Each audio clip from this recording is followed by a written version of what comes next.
one of the early takeaways from this first week here at camp is that Bo Nix has tried to throw the ball down the field a little bit more, has been willing to try to make plays more than a guy like Jarrett Stidham, who's been very safe. Yeah. At this point, do you want your quarterbacks trying to make the big play or the right play? See, that's an interesting question because the right play, Mike, the right play is what I want on a consistent basis. But I also want my quarterback or any player to grow because I want you to be able to add tools to your tool belt. So when you go out to play, like if you take a tool belt with only 2 or 3 tools in it, you may find yourself in a position where you're not able, when something, when something changes, where you're not able to adjust. And where you learn that tool belt, where you learn to have that confidence, is out on the practice field. Sometimes you got to say, hey man, I'm going to do this. I'm going to try this technique. And see if you can develop that so that, again, you add tools to the tool belt. So playing it safe is important, right? You have to be judicious with the chances you take, but yet you still have to take chances. And so, there are certain situations where, I'll go back to last year, for instance, Russ, 26-8. And people are like, oh, well, that's amazing. You don't want to throw a bunch of interceptions, but how many misses, how many times do you turn down the potential of a really good play? Now you got to fit it in there, and it could be a big play and could be the difference maker, and instead you take a sack. How many times does that happen? I mean, I can't tell you exact number of times. Coaching staff could tell you.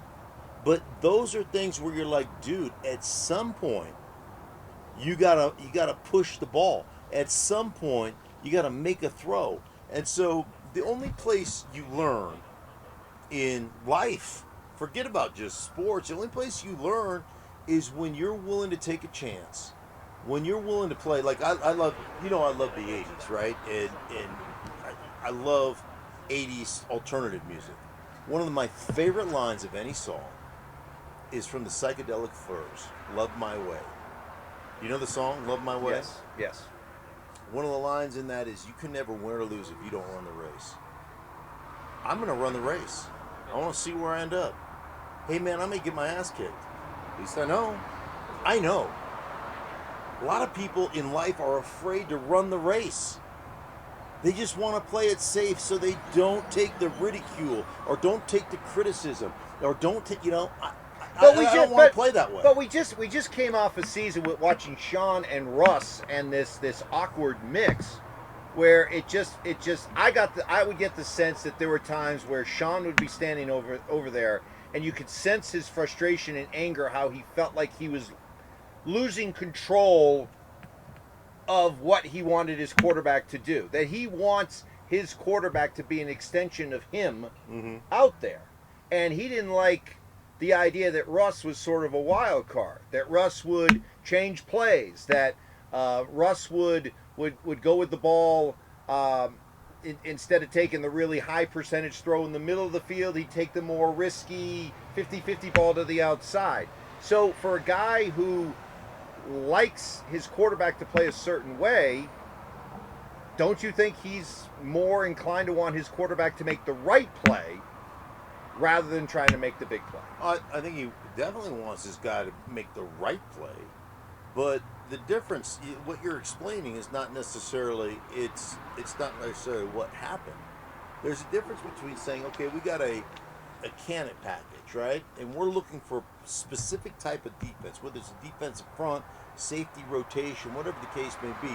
And if we get this look, we want to be able to exploit the defense with this play. If we get this look, we're going to do this, right? And it's how you set the offense up.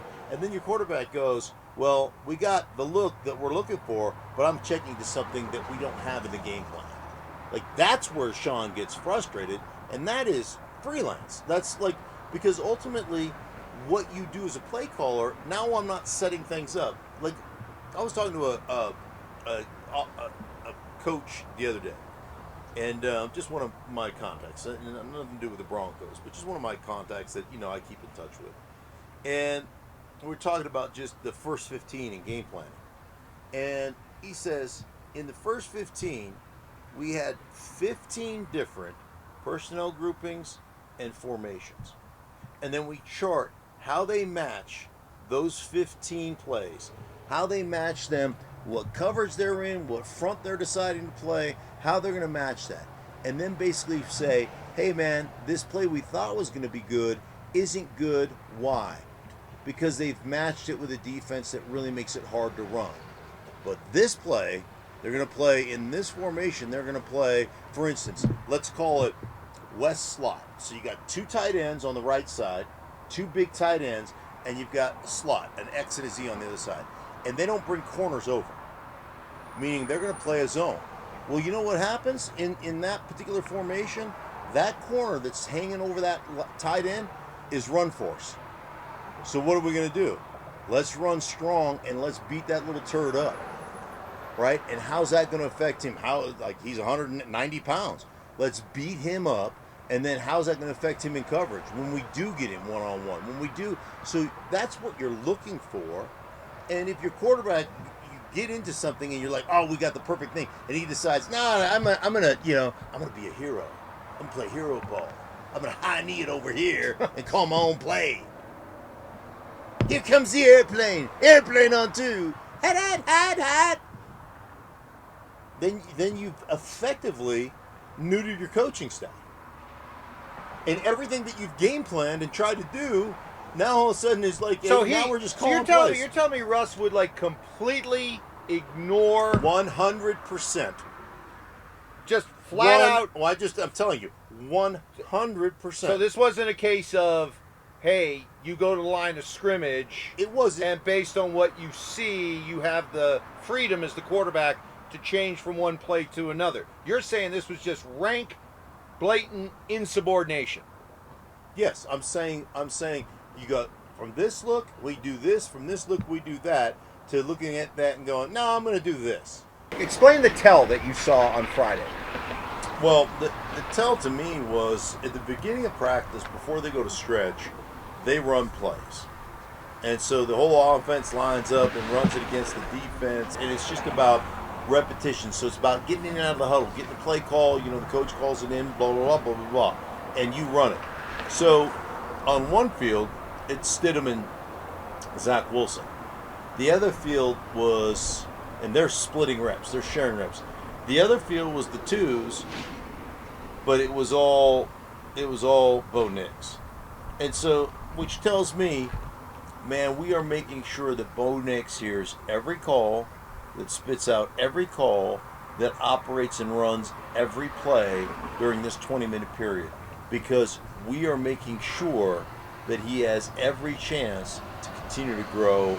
And, we want him to win this. And like I said, from day one, the only way he doesn't win it is if he completely pees down his leg.